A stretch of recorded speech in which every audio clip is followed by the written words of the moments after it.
주님의 이름으로 인사드립니다. 베를린 한인교회 심호하고 있는 조성호 목사입니다. 오늘 제독 한인교회 협의회 강단 교류 주일 맞아서 부족한 저를 불러주시고 함께 하나님의 말씀 나눌 수 있는 기회를 주신 하나님께, 그리고 아켄교회 교우님들 여러분들께 감사를 드립니다. 어제 제가 아켄에 도착해서 우리 김현주 권사님, 김우성 집사님 안내로 시내를 잠깐 돌아볼 기회가 있었습니다. 시내에 이런 기념물이 하나 있더군요. 아헨랩 게시대, 아헨은 역사가 살아 숨쉬는 곳이라고. 집사님이 또 이렇게 사진도 한 장 찍어 주셨습니다. 아켄뿐 아니라 아켄 교회도 55년 된 역사가 살아 숨쉬는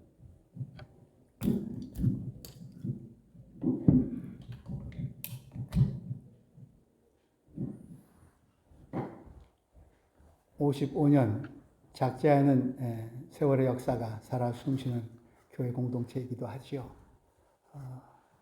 이 하나님의 역사가 이후로도 교우 여러분들 하나님의 은총 가운데서 하나님과 함께 동행하면서 날로도 새로운 하나님의 역사를 이루어 가시기를 바랍니다. 오늘 본문은 이렇게 시작됩니다. 그날 저녁이 되었을 때에 예수께서 제자들에게 말씀하셨다. 바다 저쪽으로 건너가자. 한밤중이 되면 움직이기 어렵습니다. 아직 움직일 수 있을 때에 바다 저쪽으로 건너가자 말씀하십니다.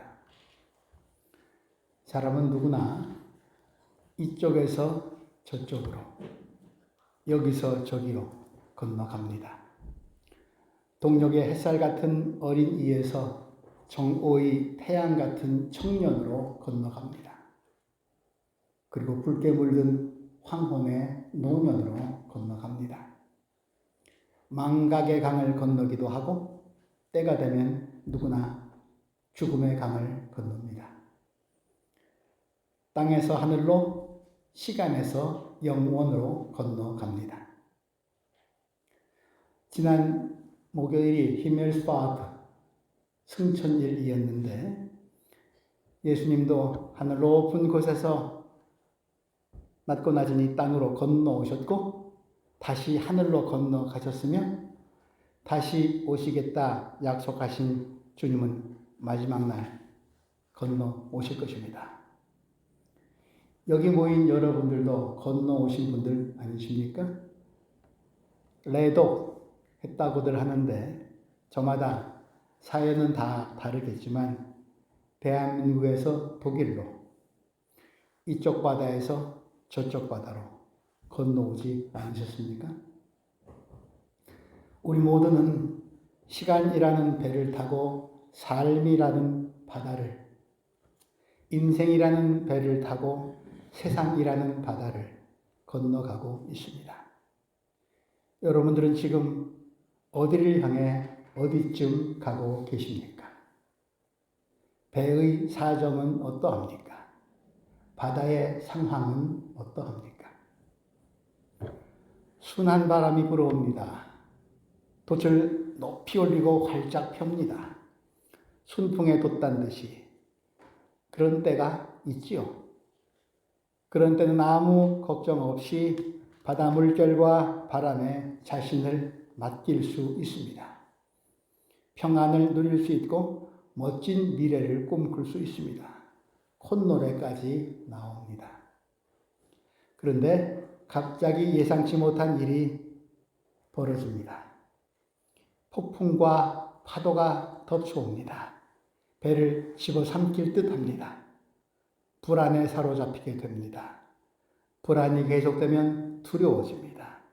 두려움은 이내 공포로 변합니다.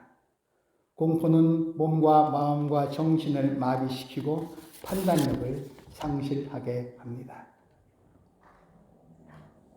예수님을 믿으면 불안과 두려움이 사라집니까?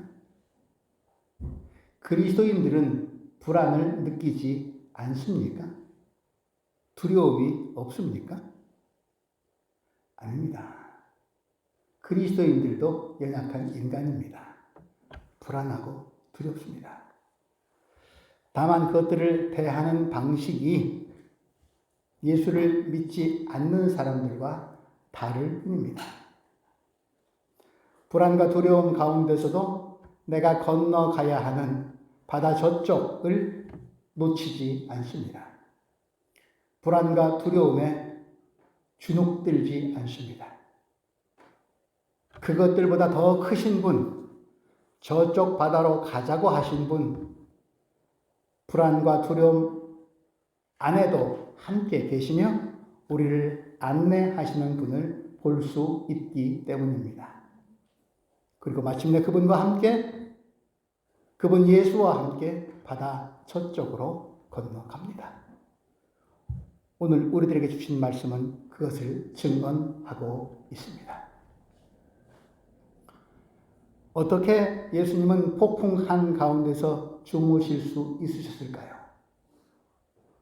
인간이 아니라 신이기 때문에 걱정도 불안도 두려움도 없으셨을까요?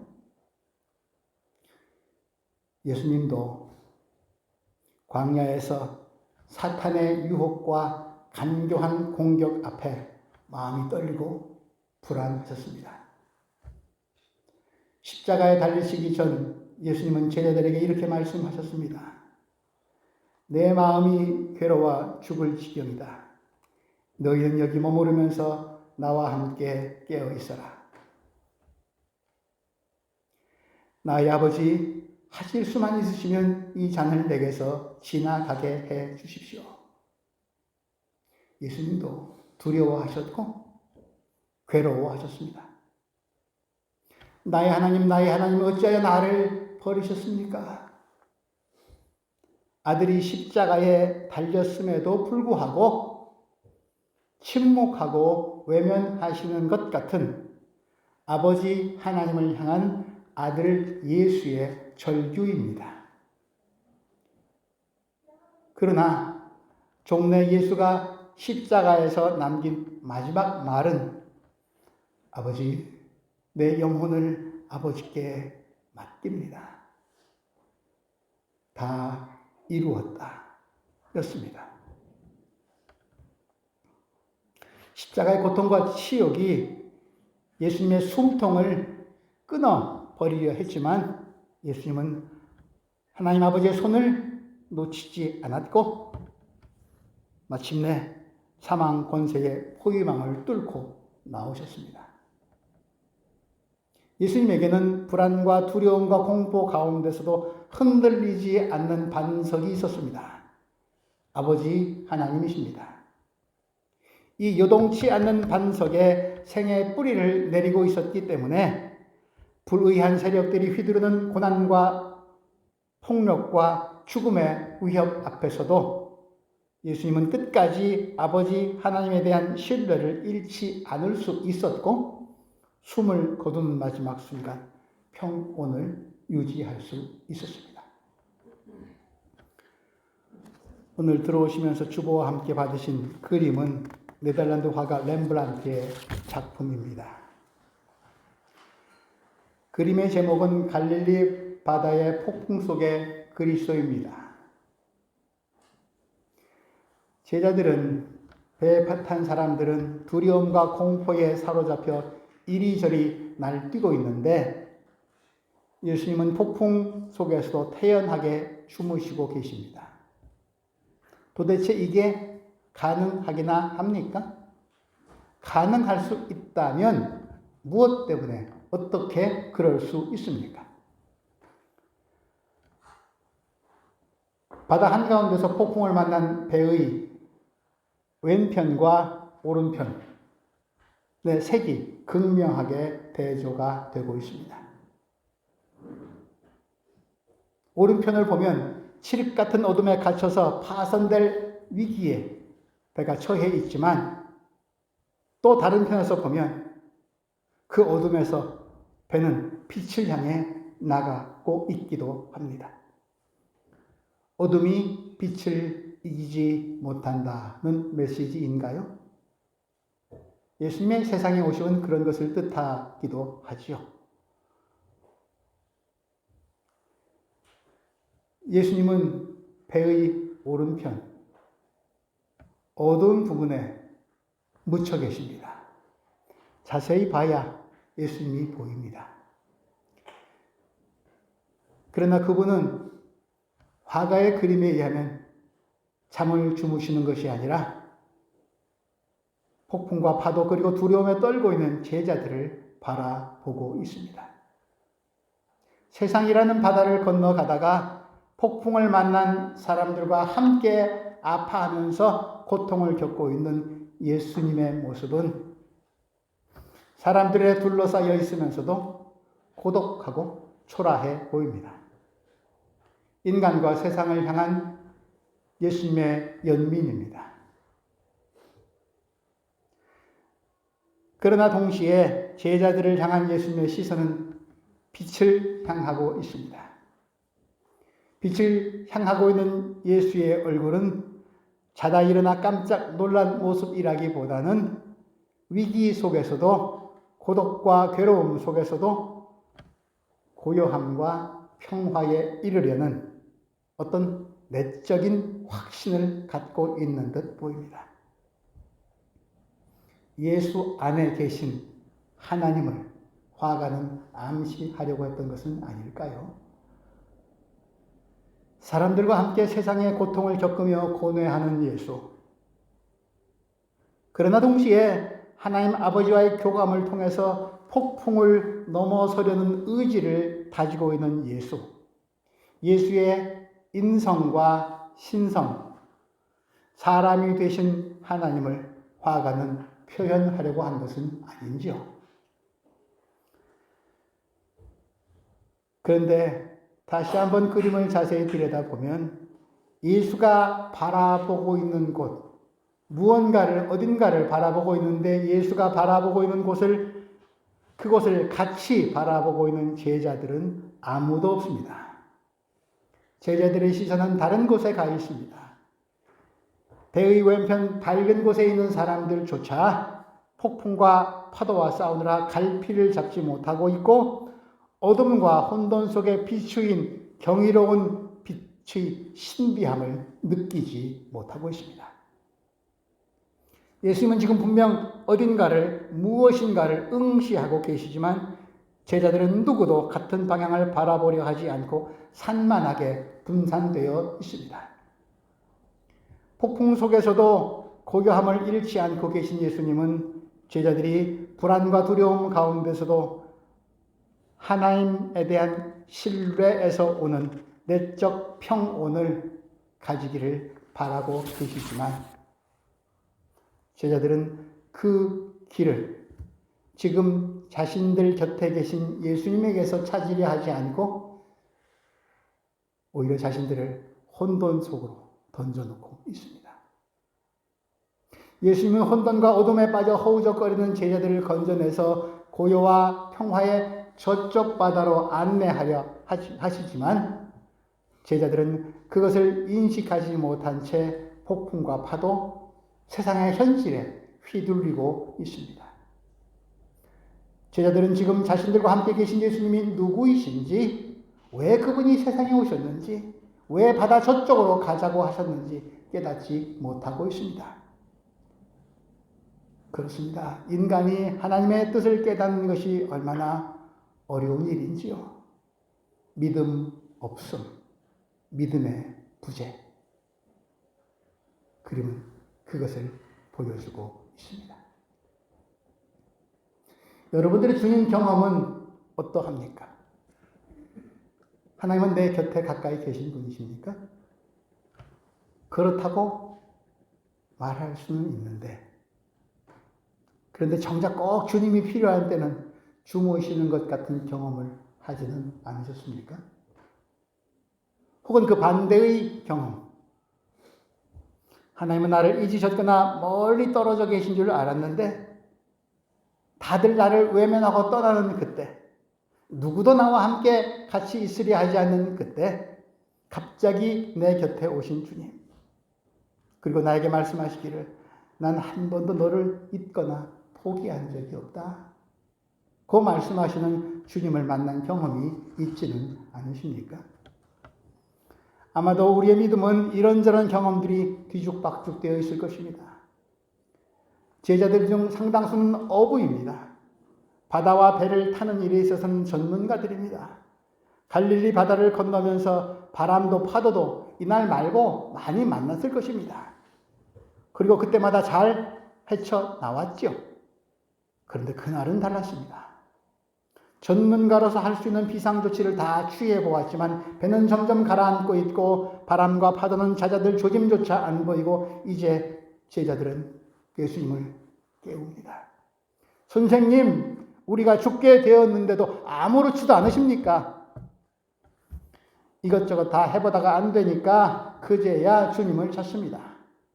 우리의 뒤죽박죽 믿음을 담지 않았나요? 우리가 건너가자고 했습니까? 당신이 선생님이 가자고 했잖아요. 그런데 이 와중에 잠이 옵니까? 도대체 선생이란 사람이 말이야. 불만과 원망이 가득 차 있습니다. 예수께서 야단을 치실 만도 합니다. 그런데 예수는 제자들의 볼멘 소리를 나무라지 않으십니다. 하나님이 귀가 좀 어두우시니까 주여 삼창하고 큰 소리로 기도하라고 찬송하라고 하지도 않으십니다. 하나님 말씀 외우고 있는 거 기억해봐, 암송해봐 라고 하지도 않으십니다. 당신이 주무신 이유를 설명하려 하거나 합리화하지도 않으십니다. 단순하게 일어서셔서 바람을 꾸짖고 바다에게 말씀하십니다. 고요하고 잠잠하거라. 폭풍과 바다를 마치 철부지 어린아이 말썽꾸러기 다루듯이 타이르고 계십니다. 고대인들은 자연적인 재앙, 자연재해 속에 악령들이 활동하고 있다고 믿었습니다. 그러므로 주님의 말씀은 생명을 해치려는 사악한 영들을 꾸짖으신 것으로 해석할 수도 있습니다. 예수님이 십자가에 죽으신 것은 악과의 싸움이지 않았습니까? 악마가 지배하고 있다고 믿고 있는 죄와 죽음의 세계, 그 무덤에까지 내려가서 싸우신 일, 그것이 십자가 사건 아닙니까? 그리고 주님은 모든 생명의 최후의 적과의 싸움에서 승리하지 않으셨습니까? 그것이 주님의 부활이지 않습니까? 주님이 말씀하시자 바람과 파도가 반응합니다. 아주 고요해졌다. 바람이 그치고 아주 고요해졌다. 악령들만을 다스리시는 것이 아니라 피조세계 전체를 다스리시는 창조주의 능력입니다. 제자들의 고백처럼 예수님은 바람과 바다까지도 복종하게 하시는 하나님의 아들이십니다. 주님은 제자들이 간절하게 기도드린 것이 아니라 투덜거렸음에도 응답하였습니다. 우리의 신음에도 응답하시는 주님은 우리의 원망에도 응답하십니다. 주님이 우리를 불안하게 하고 두렵게 하는 것들을 꾸짖으시면 우리는 삶의 평안을 찾을 수 있고 하나님이 주시는 평화에 머무를 수 있습니다.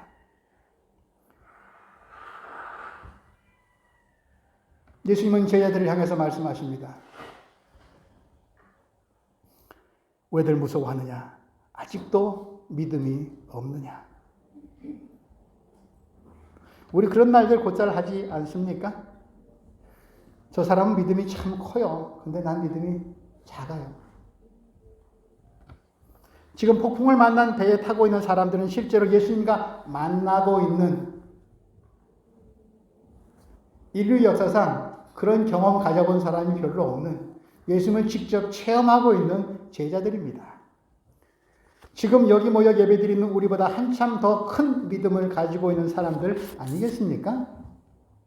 그런데도 불구하고 주님은 그들에게 믿음이 왜 그렇게 작냐가 아니라 아직도 믿음이 없냐라고 말씀하십니다.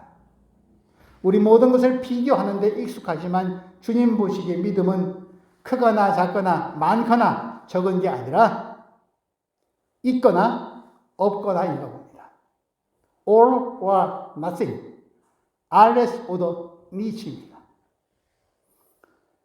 매사에 중간쯤 가는 게 안전하고 편할는지 모르지만 믿음의 영역의 절반은 의심하고 절반은 믿는 중간지대, 회색지대는 없습니다. 주님이 저쪽으로 건너가자고 하셨습니다. 그런데 저쪽으로 가던 그 배가 폭풍을 만났습니다. 그리스도인들도 교회도 주님이 가자고 하시는 저쪽 바다, 하나님의 나라를 향해 가다가 폭풍을 만날 수 있습니다. 세상의 풍조를 거슬러 가는 길이기에, 좁은 항해길이기에 더더욱 우리가 가는 길을 방해하고 흔들어대는 폭풍과 파도는 반드시 만나게 되어 있습니다. 주님이 가자고 하셨고 주님을 따라가고 있고 주님이 함께 계심에도 불구하고 우리 저마다의 인생 배는, 우리의 가정은, 우리의 사회는, 우리의 국가는, 우리가 살고 있는 세상과 역사의 배는 흔들립니다. 이 흔들리는 배 안에 사람들이 타고 있습니다. 죄와 악으로 말미암아 죽을 수밖에 없었으나 그들을 사랑하셔서 당신의 아들을 보내시고 구원의 닷줄을 내려주신 하나님의 사람들이 이 배에 타고 있습니다. 이 배에 타고 있는 무리들을 성경은 교회라고 부릅니다. 그래서 교회를, 아헨 교회를 구원의 방주라고 합니다. 이 배가 바다 저쪽으로 가야죠. 하나님의 나라, 영원한 사랑과 평화의 나라로 가야 되지 않겠습니까? 근데 악마는 이 배를 흔들고 뒤집어 놓고 싶어 합니다. 길을 쓰고 달려듭니다. 하나님의 나라를 향해 가려는 의지와 믿음이 분명한 배일수록 침몰시키고 싶을 것입니다. 배의 키를 누구에게 맡기시렵니까? 때로 주님께서 우리가 인생에서 만난 위기를 아무것도 아니야, 대수롭지 않게 여기시는 것처럼 야속하게 주님이 보일지라도 분명한 것은 내 인생 배에, 우리 교회라고 하는 배에, 세상이라고 하는 배에 예수 그리스도께서 우리와 함께 계시다는 것입니다. 잘 보이실런지 모르겠습니다만 렘브란트가 그린 폭풍을 만난 배의 꼭대기에는 어둠 속에서 깃발이 펄럭이고 있는데 그 깃발 가운데 십자가가 새겨져 있습니다. 그 어떤 폭풍도 십자가를 사라지게 할 수 없습니다. 그 어떤 파도도 십자가를 집어 삼킬 수 없습니다. 내 삶의 배가 이리저리 흔들릴 때 나는 무엇을 생각하고 어떻게 행동합니까? 먼저 변화받고 세상의 풍조를 거슬러 가야만 하는 우리의 믿음이 흔들릴 때 우리는 무엇을 생각하고 어떻게 행동합니까? 감각과 이성, 의지와 판단을 마비시키고 의심과 불안과 두려움을 키우기만 하는 폭풍과 파도, 그 혼돈의 세력들만이 눈에 보이고 마음이 온통 거기에 빼앗기고 있지는 않습니까? 렘브란트는 예수님을 이 혼돈 가운데서 얼마나 크게 그렸습니까? 혹은 얼마나 작게 그렸습니까? 저 같으면 아주 크게 그려드리고 싶습니다. 그래야 힘 있는 장수이시지 않습니까? 그런데 웬걸 무기력한 모습으로 보이진 않습니까? 바람과 바다를 다스리시는 분은 왜 그리 초라하게 그렸을까요? 주님께서 말씀하십니다. 바다 저쪽으로 가자. 우리 모두 건너가는 존재들입니다. 주님은 또한 말씀하십니다. 건너가다 보면 배가 흔들릴 때가 있을 것이다. 그런 일을 만나거든 내 운명을 바람에 맡기지 말거라. 너 자신을 파도에 던지지 말거라. 침몰하고 말 것이다. 내가 너와 함께 있다. 내 손을 잡고 내 어깨에 오르거라. 그러면 바다 저쪽이 보일 것이다. 그 믿음과 희망의 능력이 바람과 파도를 고요하게 할 것이다. 독일을 비롯해서 우리의 조국 대한민국도 유럽과 온 세상이 폭풍을 만나고 있습니다. 인류 공동체가 타고 있는 배가 흔들리고 있습니다. 불안하고 두렵습니다. 그러나 원망하면서라도 세상과 역사의 주인에게 매달릴 수 있기 바랍니다. 주님, 우리가 죽게 되었습니다. 아무렇지도 않으십니까? 그렇게 투덜댑시다. 원망합시다. 불평합시다. 누구에게? 주님에게. 그분이 손을 내미실 것입니다. 그분이신 손을 잡고 그분의 능력으로 일어서서 바다 저쪽 하나님의 나라를 바라봅시다. 그리고 바람과 파도까지 복종하게 하시는 그분께서 어떤 변화를 일으키실지 기대하고 기다립시다. 믿음은 의심을 넘어서는 것이지 무시하는 것이 아닙니다. 참 믿음은 의심의 자리를 솔직하게 인정하고 그 의심의 자리에서 나를 불안하고 두렵게 하는 것이 무엇인지 그 실체들과 정직하게 마주서게 합니다. 폭풍 가운데 있을지라도 그런 것들이 나를 잡아먹지 아니하도록 하나님 곁에 예수님 안에 머무르면서 믿음으로 살아가십시오. 그리고 오늘 읽어주신 서순서의 말씀처럼 바울 사도와 함께 기도합시다.